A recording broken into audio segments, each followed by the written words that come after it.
Okay, so it is the top of the hour. I'm ready to start. I'll give it another 15 seconds, and then we're leaping in because I'm a big believer in starting on time.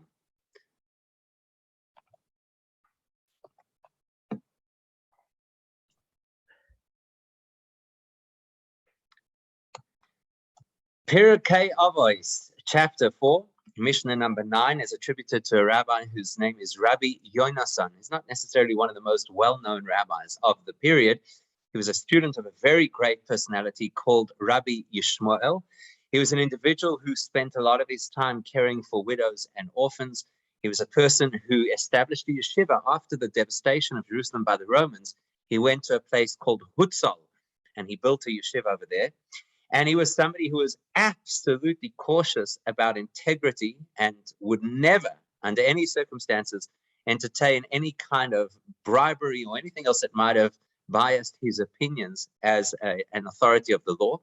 And so one of the famous stories that they tell about him is that there was a woman who had to come before the courts, and he was one of the judges presiding over the court. And shortly before she was due to appear, she arrived with a basket of figs and presented it in front of this particular rabbi, Rabbi Yonasan. And he said, that's it. I'm not willing to judge your case because you have now slanted my opinion. You've created a bias. So that's a little bit of a background as to who the person is. What he teaches us in this Mishnah sounds very straightforward when you first encounter it. But the nature of Pirkei Avot is it's the part of the Mishnah, it's the part of the Talmudic literature that speaks to the essence of what it means for us to be a mensch. Now, very often people say things along the lines of the most important thing is to be a mensch. And that may well be true, provided we know what it means by Torah definition to be a mensch. And so every time we learn a Mishnah in Pirkei Avot, we have to assume that there are layers and layers to what is being told. Because if at first it does not strike us as a lesson in how to be a better human being, then we haven't really dug deeply enough into the Mishnah. So here's what Rabbi Yonasan says. He says, Kol hamekayem es haTorah me'oin. Any person, now I'm going to give a literal translation to start. Any person who upholds the Torah out of poverty, soifa lekaima me'osher, will eventually be in a position that they can fulfill the Torah or uphold the Torah in a state of wealth. And then he gives the corollary.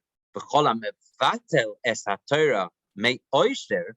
And any person who negates or ignores the Torah when they're in a privileged position, in a wealthy position, soifoi levatla me'oin, will eventually land up in a position where they will have no choice but to ignore the Torah because of the stress of poverty. So effectively what he's telling us is this: if you're dedicated to God in the difficult times, he will bless you to be able to remain dedicated in good times. In other words, he'll bless you with the good times.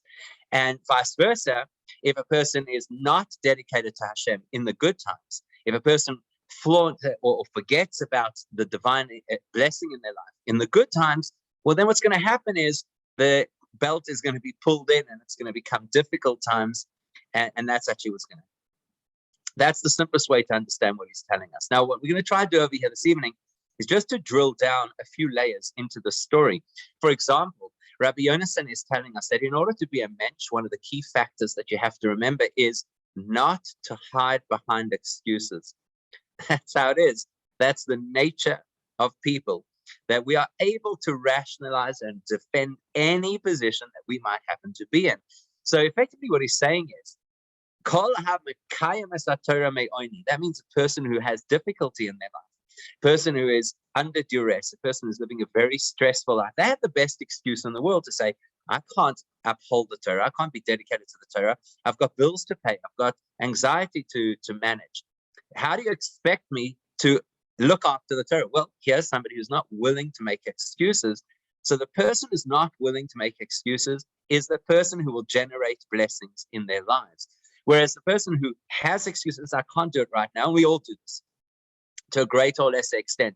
I would love to, but I would love to be at the shiur. I would love to participate in learning Torah. I would love to go out and help somebody else in need. I would love to be able to keep Shabbos, whatever the particular thing is. And we tell ourselves, and we certainly say it to other people, but But right now, I'm under a tremendous amount of pressure. And when that pressure alleviates, then I'll be able to do it.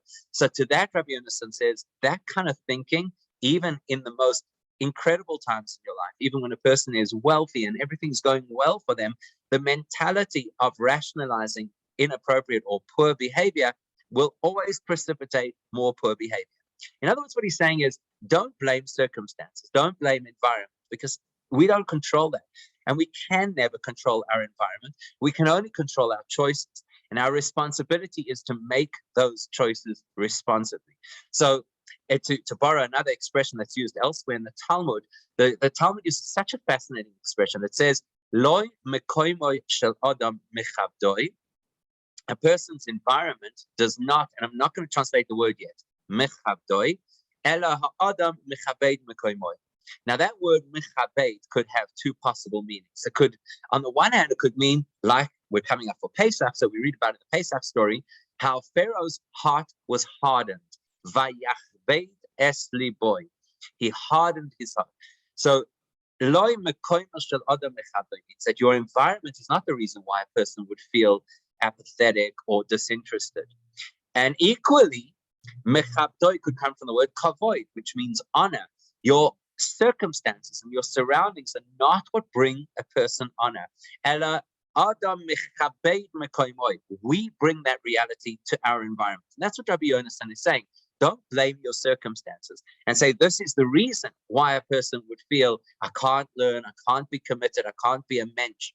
Don't take that attitude, because if you take that attitude, you'll never reach a point where you are ready to actually commit to these things. Whereas if a person takes the attitude that no matter how difficult life is, I will always stay focused and I will always remain committed to the right values, then you can weather every storm. The famous example that the Talmud uses to illustrate this is the sage Hillel. So the Talmud uses the expression that Hillel mechayev aniyan, meaning if any person would ever complain that they're too poor to study Torah, they'll say, well, what about Hillel? Hillel was so poor that he couldn't afford the basic necessities of life, and there was an entrance fee in order to get into the yeshiva. And very famously, one day he couldn't afford the entrance fee, and he still climbed up onto the roof of the yeshiva building and put his ear to the skylight to eavesdrop on the shir that he couldn't actually attend because he couldn't afford it.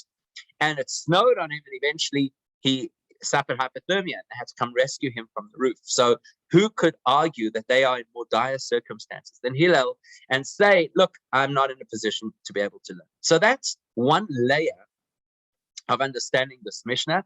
Don't live a life of excuses. That's effectively what Rabbi Yonasan is saying.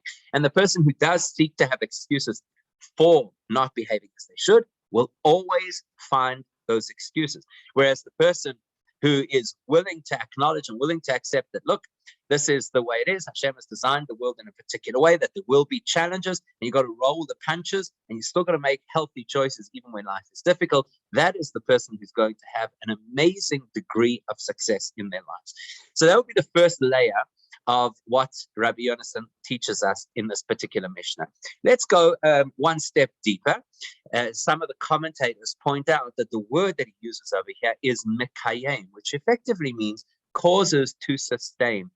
And according to some of the commentators, Rabbi Yonasan is not addressing the person studying Torah. He's actually addressing those people who support others who study Torah, because the word mekayem means to establish, to allow something to have a foundation, to allow something to be sustainable. So the donors, that's effectively what he's saying. And according to that view, which is shared by various commentators, what Rabbi Yonasan is saying is the person who says, I cannot support those who are studying Torah because right now I'm in my own financial difficulty, is the kind of person who most likely is not going to support Torah institutions even in the good financial times. Whereas the person who is willing to make that sacrifice and say, okay, even if it's a small contribution, I have to be part of the communal structure and I have to be able to contribute. So that person will be blessed that they'll always be in a position to be able to contribute. However, what I'd like to focus on this evening, which is quite a bit deeper than what we've learned so far, is what is the real definition of wealth?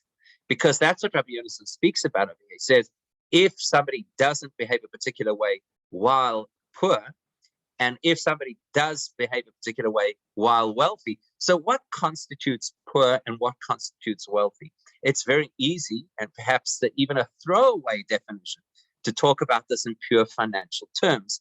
But Judaism is a lot deeper than that. And remember, this is where we're talking about how to be a mensch. And the concept of Pirkei Avot, as discussed in the Talmud in Bava Kama, is that Pirkei Avot it tackles the issues that go beyond the letter of the law. So according to the letter of the law, we all have to contribute. We all have a responsibility to learn. That's for sure. That's expected. But this Mishna wants to take us one step further. Now, there's a Talmudic statement in the tractate Nedarim, which is all about verbal commitments.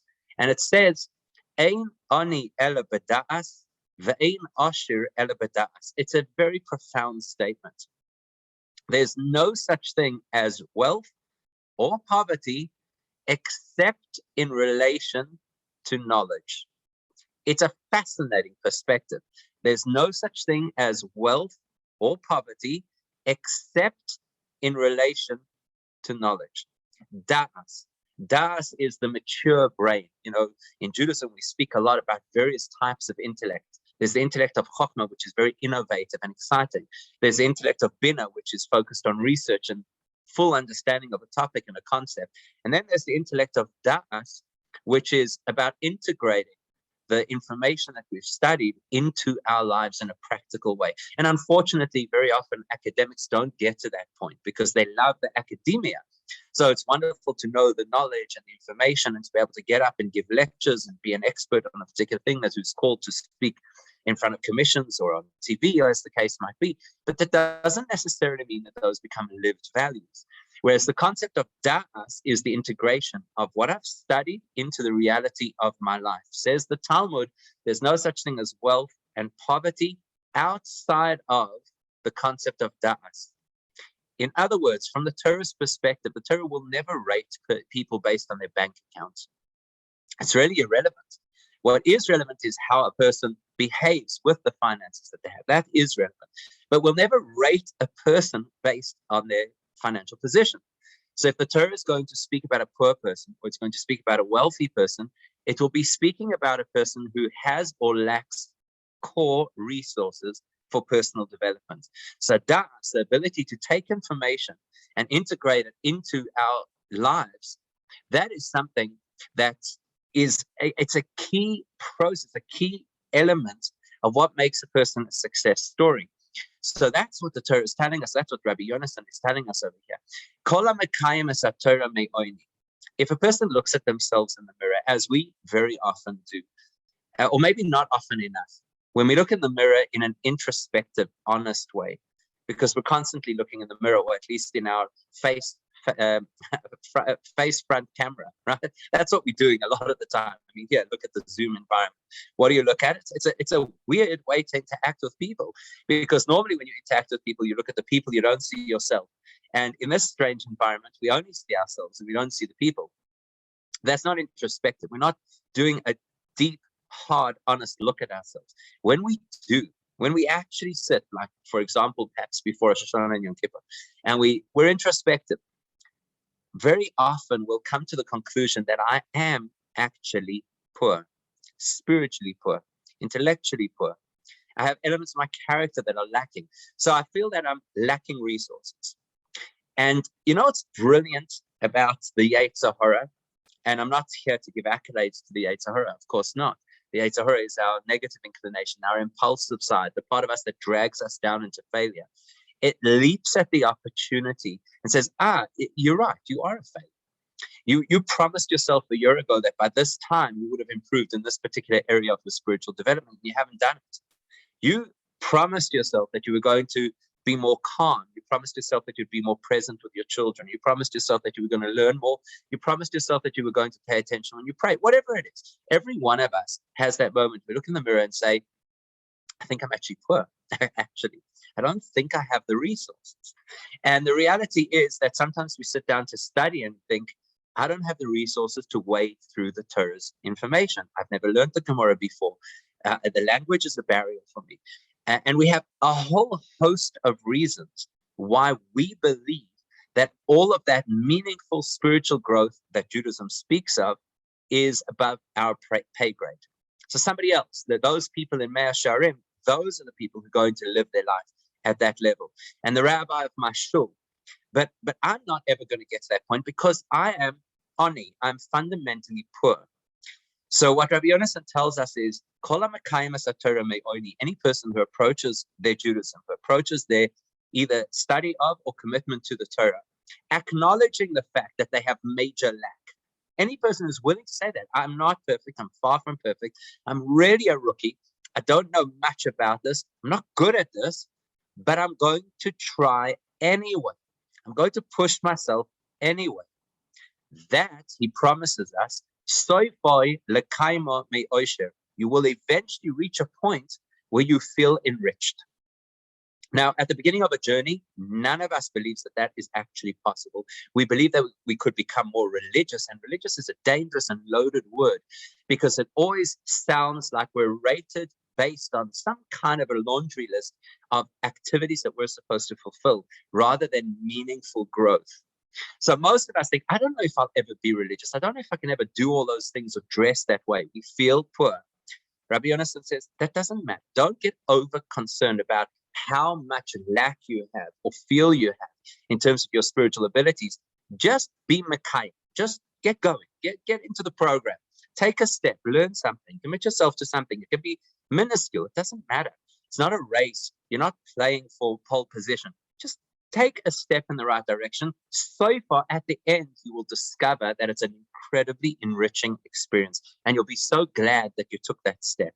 Whereas you might have somebody who is wealthy, meaning to say that they grew up in this environment. They're what they call FFB. They're from birth. They're familiar with the language. They are well schooled, so they know a tremendous amount of information. And if we're not that way, we feel inadequate in their presence. Says Rabbi Yonasan, guess what? That person who has all of those resources at their disposal, if they're not mekayim, if they don't realize that they've actually got to employ effort in sustaining and growing their Judaism, you know what's going to happen? Eventually, they will feel void. Eventually, they won't feel enriched. So you could almost summarize what Rabbi Yonasan says in this chapter to the cliche about the two people on the ladder. Does it make a difference where you are on the ladder? One person is higher, one person is lower. Not really. It makes a difference which direction are you headed on the ladder. And that's effectively what he's telling us at the end. It's a really important lesson. Very often, perhaps too often, especially when we're trying to grow our Judaism, we tend to run into people or surround ourselves by people who are so much more qualified than ourselves, and we feel inadequate, and the inadequacy becomes the obstacle to our growth. Says Rabbi Yonasan, it should never be that way.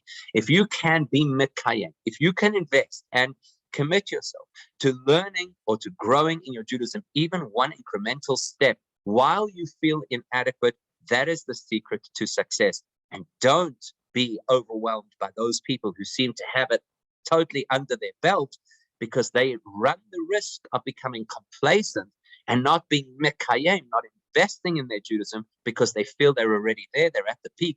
Actually, they're on a plateau, and they might actually fall off the wagon. It's a great message just before Pesach, because the entire journey of Pesach, as the cliche goes, began with one step. So it's an inspiration for us. Let's take one step. Let's not overanalyze our spiritual inadequacies. Let's move in a direction of healthy growth, and Hashem will assist us to please God, succeed in growing in a very meaningful and transformative way. So thank you very much for the opportunity to be part of this wonderful program.